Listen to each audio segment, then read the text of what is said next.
luôn này. Cho còn lúc nhớ chân đâu mồi. đó. Hai con rong chỉ tắt chân mồi nè. Nó nói vậy cửa là không cao nè. Nhớ lòng đó, tôi nói là của tụi mình xanh giả ơi, giờ sáng lì tụi mùa đó, của tụi xoáy tụi nó đấy. Lại thực bỏ tôi cho một nhá. Tao muốn đó. Tụi nó mà thế thì tao chủ tụt lúc ấy nó thực bỏ nhẹ nó tôi cho một nhá đó.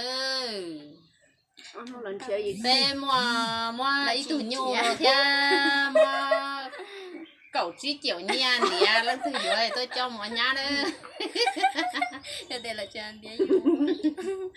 Lại thì rồi tôi cho một bên mua ít từ Vậy nó nói về rồi không có nó sẽ nằm luôn đó, nó bỏ về nó bả đăng ký đó.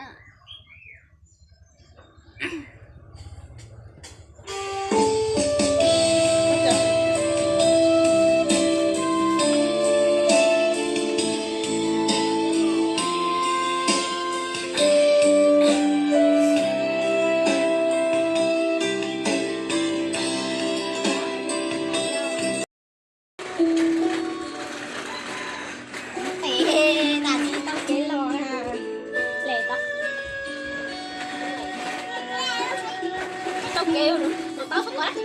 Đi tao kêu.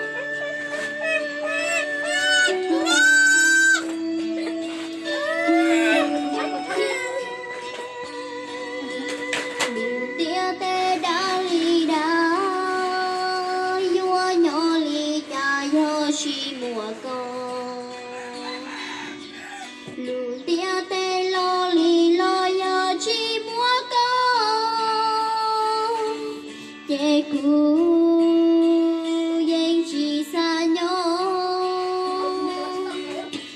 tên anh trong ly chông chỉ mua tu rong thông ly cỏ kia địa tên anh tao ly tao lon chia chi tao lên từ yuan gì cứu chia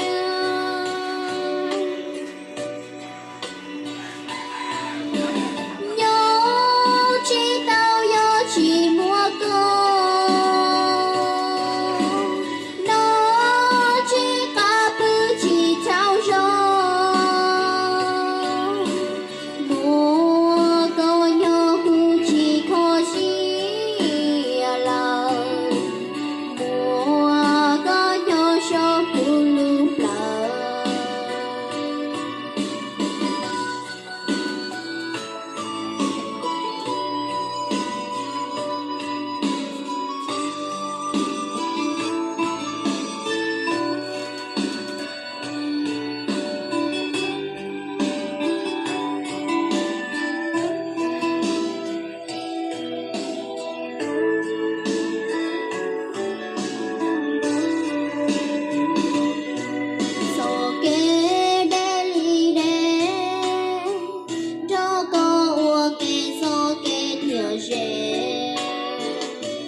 chỉ hỏi thao rồi hai chả hai ơ thử tế rồi chỉ có hai em rồi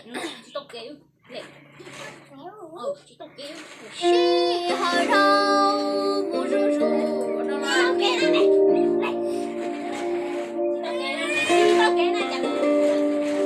mấy đồng chí tuổi chỉ tao nóng tay kìa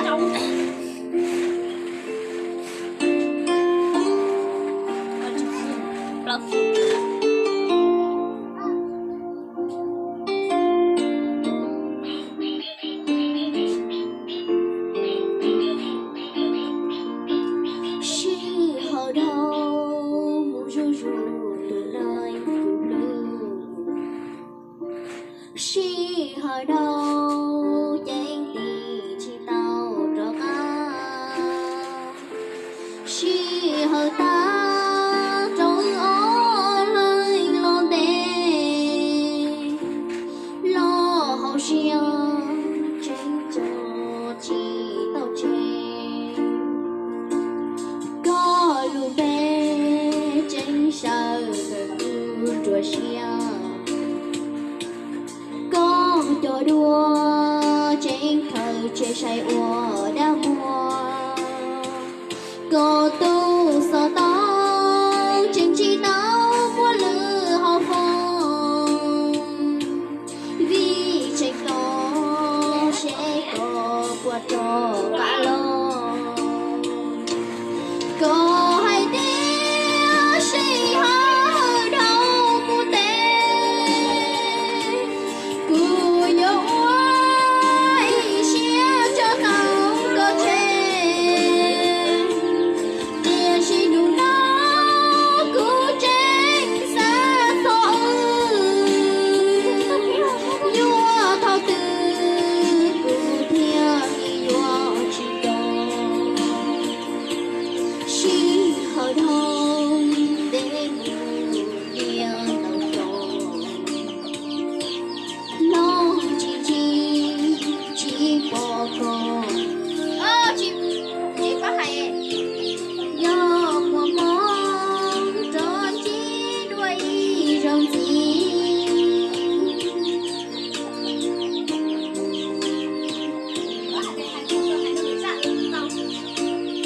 mấy đồng chí tâm lớn thì kêu có hai liền chơi sau để nhớ ra rồi à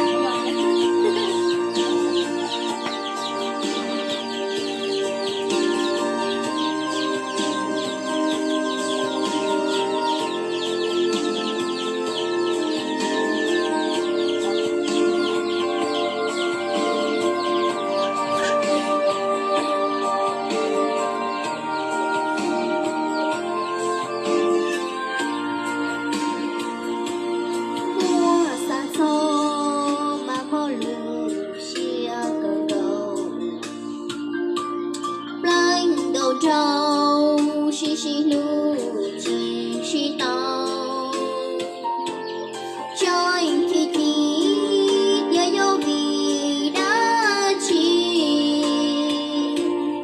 cứ thiệt con thiệt chi nhỏ nhỏ ai xí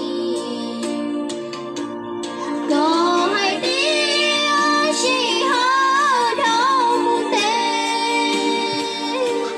cứ nhớ tao ý xí cho cơ chê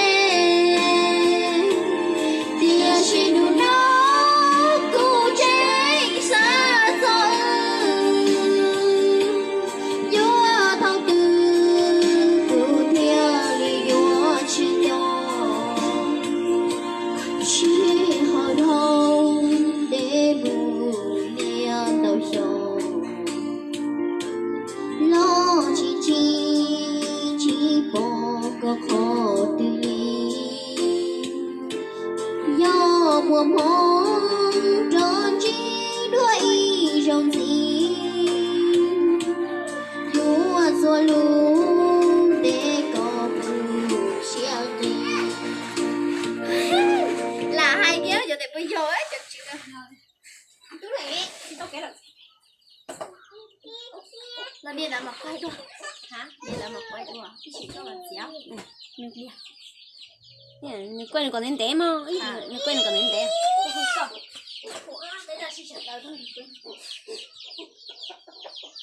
Tôi nói lên đấy. Ê, chỗ nó cũng có karaoke rồi. Mua gì sao thì có karaoke đó. Thôi nó có lon tao đấy chị mình nó có karaoke. Hai mẹ xì ra tiền.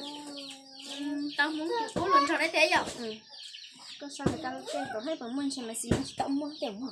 Mua. Coi những cái đấy đi.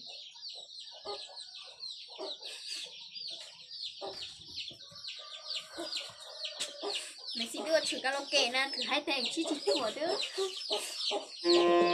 Cho nó rong sao? Cho tính rong cả. Rong sao cho nó.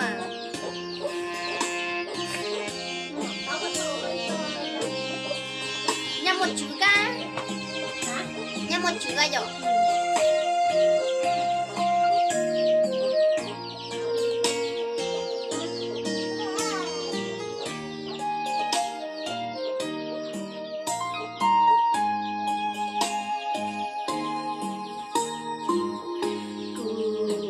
Tao lỡ tôi cũng luôn cho tôi lỡ tha tha e lỡ chi tao cứ là lo sao cho được ý chua lo nữ lưu mẹ chia danh chỉ mua